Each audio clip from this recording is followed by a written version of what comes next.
Hey, what is going on everybody, and welcome to Fantasia. For today, we're going to be jumping into another session of Epic 7. Now today, got some more PvE content for you guys. This time around, we're jumping into the Hell difficulty of this Advent side story. Now this one here is a rerun boss, however, some slightly different mechanics, which are pretty cool. If you want a full boss guide, it is down here. They summarize all the main points of the 3 phases, but I'll talk about them in detail once we get to them in the showcase and as I talk about the units. So starting off with the first team here, let's take a look at what I'm bringing. The first unit is going to be Celine. Now most people have a Celine built.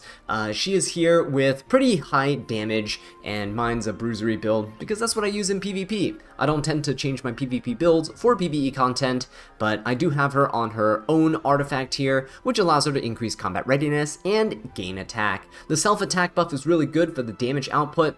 Not really necessary, and I'll get to that later because you might be overcapping on some damage depending on how good your other damage dealers are, but the easiest way to squeeze out damage is with that artifact here. Now we are running her on the highest attack EE. Make sure you switch it off of the random attack one where you stun the opponent. You definitely want to be attacking the boss here, so make sure she's on this EE. Now my Celine's just shy of 4,000 attack, which is kind of important because the next unit I'm going to talk about here is Zahak. So Zahak here is going to be a fairly good DPS overall. The main thing about him is that his S2 here has a self-cleanse if you use his EE for it. Now his self-cleanse is really big because he is the highest attack unit on the team. The highest attack unit gets this curse that's inflicted onto them, and to cleanse the curse you need to use a non-attack skill. So Zahak is perfect for the job because he also attack buffs both himself and one other unit. The other unit is really determined by who else gets a stigma debuff. He'll cleanse whoever has a debuff on your team first. That's what the AI prioritizes. Now I just have him on a pretty typical set here. The only thing I changed was that I switched his speed boot to an attack boot. I don't use Zahak in PvP much anyway, so this was just a pretty decent change. I had a spare boot around, threw it onto him, didn't really care too much about the stats, except the fact that his attack is higher than everyone else's on the team. I have him on Symbol of Unity, but you can get away with any damage artifact on him. Again, they're just really beat sticks in the first phase here, and just make sure you have this EE. The attack substat here doesn't really matter what percent you get, as long as you get the one that increases attack of the target himself and the caster, right? So yeah, there you go. That is Zahak right there. And last but not least, we have Sid. So again, depending on how strong these damage dealers are, it can kind of dictate how flexible you are with the gear. You certainly don't need these stats that I have. For this Sid here, I literally click this equip all button, and see, this is the gear that it ended up giving me. So he's currently on Alexa's basket. This gives him a good chance to increase attack and a greater attack buff. If he gets the greater attack buff, it shortens the run by several seconds, which is kind of nice. And I currently have him on his EE here, which is for his S3. It gains advantageous element when he attacks with the S3, which is really good because advantageous element means that you attack and you gain 15% crit when you attack as well. So that's why he doesn't have his crit rate maxed out here. I have him on speed and penetration set. You can honestly, if you're trying to squeeze damage, just go for an attack boot if you can't do a speed boot.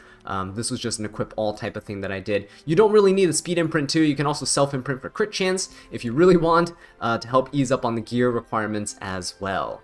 But yeah, that is going to be my Sid, and we'll see them in action very soon. For the second phase, you need to do AoEs, because the boss summons some ads, and the boss is really tanky unless you kill the ads first. So having a bunch of AoE damage is really good. Also, if you don't kill the ads, they'll just self-destruct and take down your units with them. So kind of want to do that. First unit I'm running here is Lilius. Lilius here is on a speed and immunity set, and these are her stats. They're not really that impressive. I kind of just click the equip all button yet again. She's on Ancient Dragon's Legacy here, so you can run her on anything that kind of just increases damage. I just had this on her and I didn't bother changing it, but changing it to anything like Wings of Light and Darkness, even something like a Daydream Joker is perfectly fine. She's here for the AoE burst. She's here for, well, she has actually some imprint, so she's attack imprinting in the back line, but her S3 does good amount of damage, right? It scales with the highest attack unit on your side of the team. which is fantastic. And then her S1 is a dual attack, which is even better, because then you're just dual attacking to the boss after you kill all of the ads, and then the rest is history. So her EE here is really not that important. Again, doesn't really matter what you're using on her, as long as you have a decent chunk of damage, right? This is not anything super impressive. You don't need this speed, by the way, either. You definitely do not need that speed.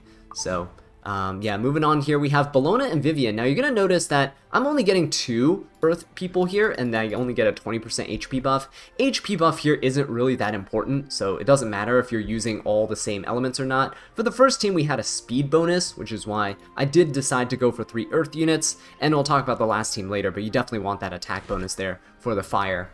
Okay, for Bellona here, you do not need this rage set, by the way. I just had this for when I'm farming Rift. This is my Rift build for Bellona. So this is her build right now. You can just have the same stats here on a destruction build. It will be fine. You do not need rage set. You also don't need bloodstone, but if you find your units are a little bit squishier, you can definitely run bloodstone to help some healing. And then we also have this cooldown for her S2. Again, not really needed at all. You can honestly change this if you want something a bit more consistent. Change it to the one where you get what is it? Oh no, hang on, never mind. They switched her EEs. I apologize. So she has 100% defense break chance on her S3. So yeah, that is built in. None of the EEs really matter here. Just get one to get a little bit more effectiveness so you can land your debuffs on the boss. And that's basically it.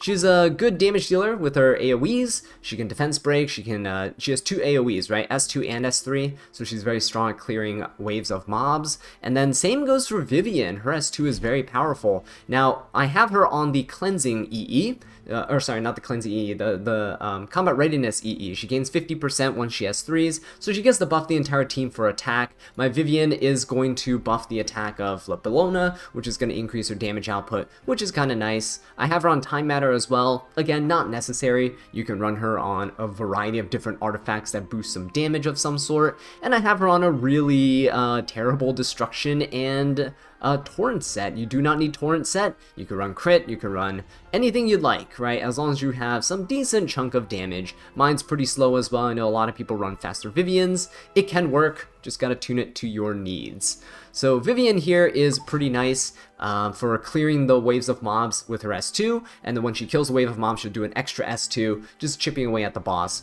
for a ton of damage.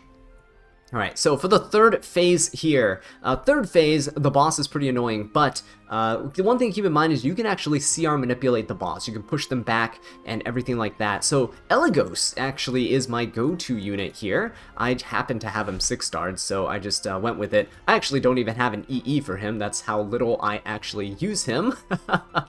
But if you were to get an EE here, you can get some extra attack, which is kind of nice, and I would probably not recommend any of them for this mode. So yeah, none of them really help at all. He just needs to go first, and he just needs to use his S3. His S3 here just gives a target and defense break, and decreases the boss's combat readiness by 50%. Seems a little minor, but the 50% combat readiness actually helps quite a bit. Again, I clicked the equip all button and then this kind of popped in here. We have a speed and hit set. I have him on Daydream Joker just for a little bit of extra chip damage. Every little bit counts on this last phase because the boss is a little bit annoying here, as I mentioned. But Elagos is the debuffer. You can use Green Assyria too, but that would give up on a little bit of damage here, which is fine. You're going to see that we're overcapped on damage anyway, but I just decided to give Elagos a shot because I hardly ever use him.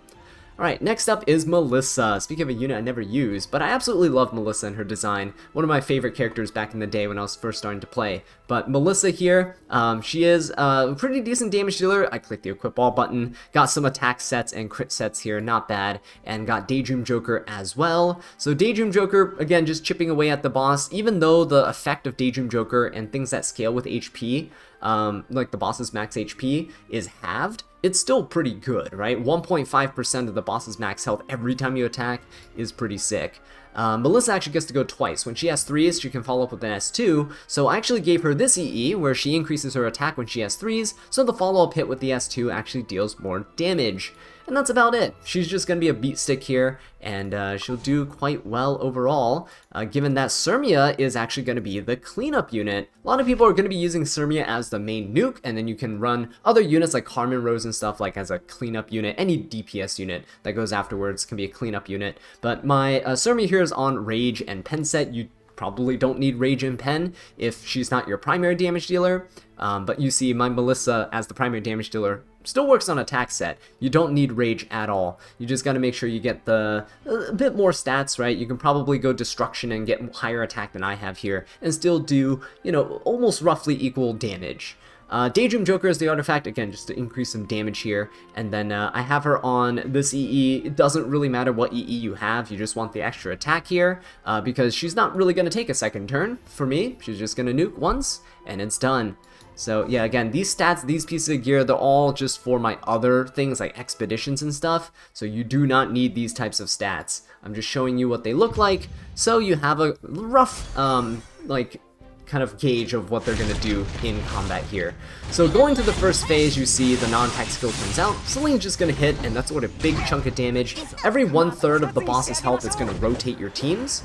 So Sid here actually did not get any form of an attack buff. No greater attack, no attack buff, which is great. It gets to show you the worst case scenario. So Zaha goes and attacks, a good chunk of damage. Usually, by now, with Celine's hit here, it should change the boss's phase. Oh, it does. Okay, so yeah. If Sid had gotten a greater attack buff, Celine would not have attacked there. I think Zahak would have actually shifted phase himself. But yeah, just a few extra seconds wouldn't really matter if you're just having this run in the background. As you can see, Vivian opened up a good chunk of damage with her S3. Bellona's going to come in, going to do quite a bit with her S3 as well. And Vivian's going to be pulling up the rear here. So she did gain some combat readiness earlier. And we will see Vivian clean house with all these mobs. So we definitely don't want them to heal up and survive. There you go. Break the barrier. The boss is still defense broken. And when Lilia's dual attacks here, it should change phase. Okay, moving on, we're making good time. For the third phase, right, Elagos just needs to land the defense break here. He has a defense break and a target. Usually he's going to land both, he has a 100% chance. Just make sure you have a good chunk of effectiveness on Elagos. I believe the boss has 85 resist, so you want to build at least 70 effectiveness. And yeah, look at that. Melissa dealing most of the damage. Sirmia did not need a rage set at all. And that's the run. About 1 minute 30 seconds for the whole thing. And it is pretty nice and easy. So anyway, let me know what you guys think of this in the comment section down below. If you have other units or other teams and suggestions, leave them down below as well. If you have questions about unit substitutes and stuff, let me know. I'm going to try my best to answer. And yeah, I'll catch you in the next one. Take care.